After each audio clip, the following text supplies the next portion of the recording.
world is being taken over by a handful of business powers who dominate the natural resources we need to live while controlling the money we need to obtain these resources.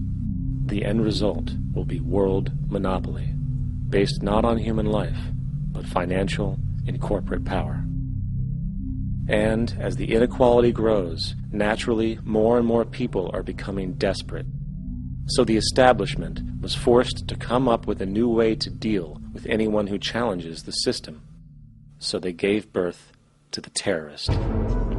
The term terrorist is an empty distinction, designed for any person or group who chooses to challenge the establishment. This isn't to be confused with the fictional al-qaeda, which was actually the name of a computer database for the US-supported Mujahideen in the 1980s.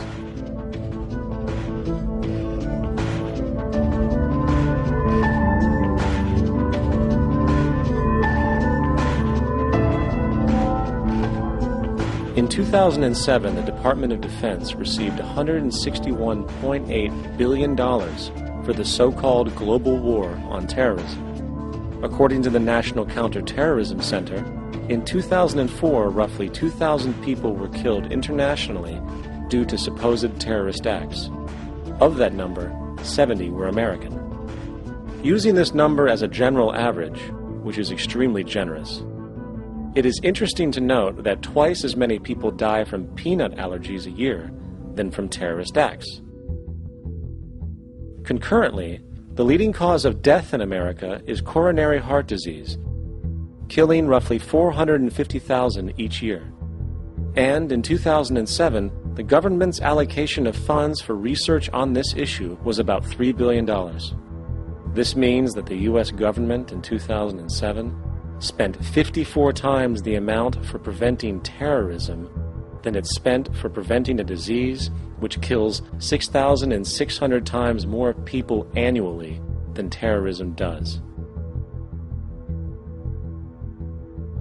Yet, as the name terrorism and al-qaeda are arbitrarily stamped on every news report relating to any action taken against U.S. interests, the myth grows wider.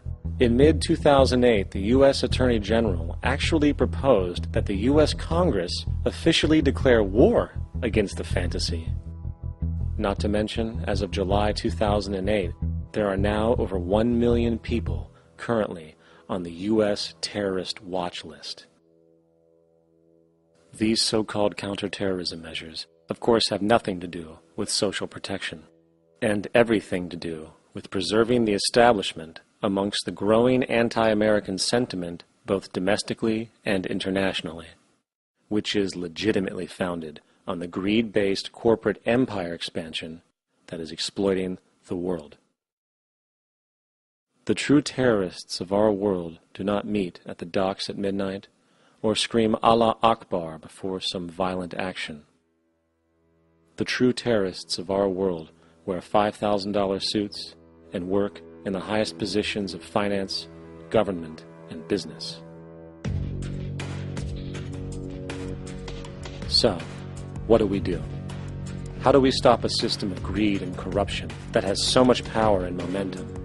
How do we stop this aberrant group behavior which feels no compassion for, say, the millions slaughtered in Iraq and Afghanistan, so the corporatocracy can control energy resources and opium production for Wall Street profit?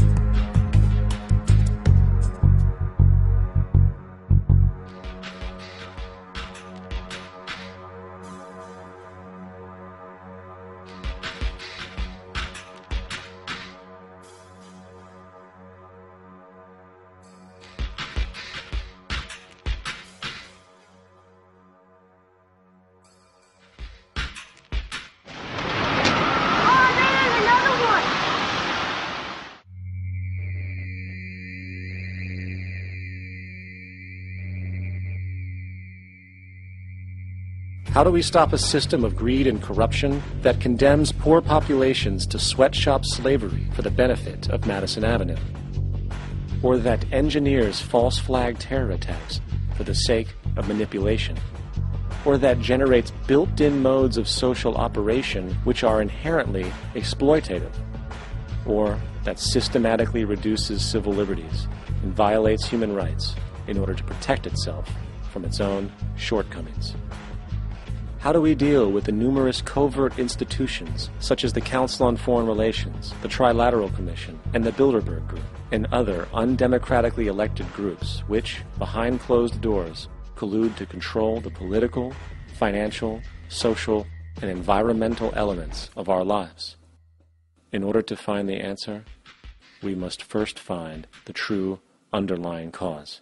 For the fact is, the selfish, corrupt, power, and profit-based groups are not the true source of the problem. They are symptoms.